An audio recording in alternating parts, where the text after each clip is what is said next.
Vamos ahora a hablar de las funciones recíprocas, pero primero entendamos qué es una función recíproca. Una función recíproca es cuando yo puedo obtener el valor de alguna función en términos de otra función. Por ejemplo, si nosotros tenemos una función secante de alfa, pero la secante de alfa puede ser obtenida como 1 sobre el coseno de alfa. Lo mismo para otras funciones, por ejemplo la cotangente de alfa. La cotangente de alfa puede ser obtenida como 1 sobre la tangente de alfa. Es decir, si yo conozco la tangente, perfectamente puedo conocer su cotangente. Si conozco la cosecante, perfectamente puedo obtener la secante. El coseno, qué pena, si conozco el coseno, perfectamente puedo obtener la secante. Vamos a mirar un poco más y recordar lo que nosotros hacíamos inicialmente en nuestro curso, y fue cuando encontramos las funciones trigonométricas. Nosotros encontramos 6 funciones trigonométricas, las cuales llamamos seno de alfa. Encontramos que el coseno del alfa y encontramos la tangente del ángulo alfa. Cuando nosotros teníamos nuestro triángulo rectángulo, acá lo tenemos, y este era nuestro ángulo alfa, nosotros llamamos un cateto opuesto, llamamos un cateto adyacente y llamamos una hipotenusa. Y definimos que el seno del alfa simplemente era igual al cateto opuesto, que era igual al cateto opuesto sobre su hipotenusa.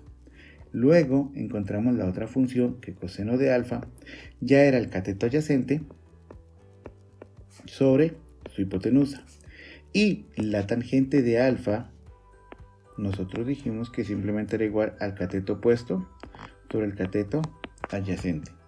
Y recíprocamente encontramos otras funciones, las otras combinaciones posibles, que nos faltaría cuál sería el cateto opuesto, el cateto adyacente sobre el cateto opuesto. Y a esa función la llamamos cotangente del ángulo alfa. Luego también dijimos que si teníamos el coseno, decíamos que nos faltaba la hipotenusa sobre el cateto adyacente, y esto era igual a la secante del ángulo alfa. También hicimos la hipotenusa sobre el cateto opuesto, y esta función la llamamos la cosecante de alfa. Y recordamos que teníamos un triángulo rectángulo, teníamos 3 lados y que teníamos 6 combinaciones posibles de esos triángulos rectángulos, de ese triángulo rectángulo. Y que esas 6 combinaciones posibles nosotros las definimos como las funciones trigonométricas: seno, coseno, tangente, cotangente, secante y cosecante. Ahora, miremos lo siguiente.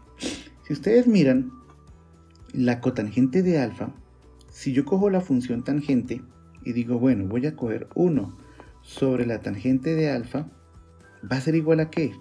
A 1, miremoslo, hagámoslo acá, 1 sobre la tangente de alfa va a ser igual a 1 sobre este valor, cateto opuesto sobre cateto adyacente. Si ustedes recuerdan, podemos colocar un 1 imaginario y aplicar ley de extremos, producto de medios. Y finalmente nos daría que 1 sobre tangente de alfa sería igual a cateto adyacente sobre el cateto opuesto. Pero si miramos que el cateto adyacente sobre el cateto opuesto simplemente era igual a la función cotangente. Bueno, entonces sería igual a la cotangente de alfa. Es decir, que esto nos indica que la cotangente del ángulo alfa es igual a 1 sobre la tangente del ángulo alfa. Y así, sucesivamente, podemos ver que es la recíproca de la función. Entonces, 1 sobre tangente de alfa es igual a la cotangente de alfa. Por ende, si nosotros borramos todo esto, podemos ver que tendríamos la recíproca también para el seno y el coseno. Entonces empecemos con el coseno.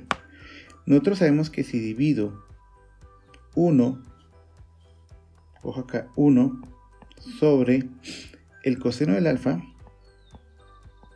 va a ser igual a 1 sobre el coseno, que sería cateto adyacente, sobre la hipotenusa. Lo mismo que hicimos con la tangente, producto de medios, producto de extremos.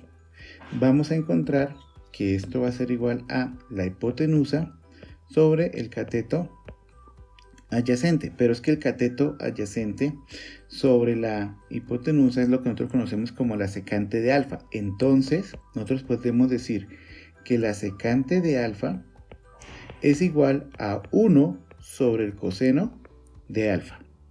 Queda demostrado. Y, por último, de la misma manera, obtendríamos para la función seno. Entonces vamos a borrar acá y tendríamos 1 sobre el seno de alfa será igual a 1 sobre el cateto opuesto sobre la hipotenusa, y al hacer de nuevo producto de medios, producto de extremos, nosotros vamos a encontrar que 1 sobre seno de alfa es igual, entonces sería 1 sobre seno de alfa sería igual a 1 a hipotenusa sobre cateto opuesto. Pero si ustedes recuerdan, hipotenusa sobre cateto opuesto es la función cosecante de alfa. Entonces yo puedo decir, bueno, entonces 1 sobre seno de alfa es simplemente igual a 1 a cosecante de alfa. Y tendríamos nuestras funciones recíprocas. Ahora lo que vamos a hacer es encontrar esto de manera un poco más elegante, un poco usando la geometría.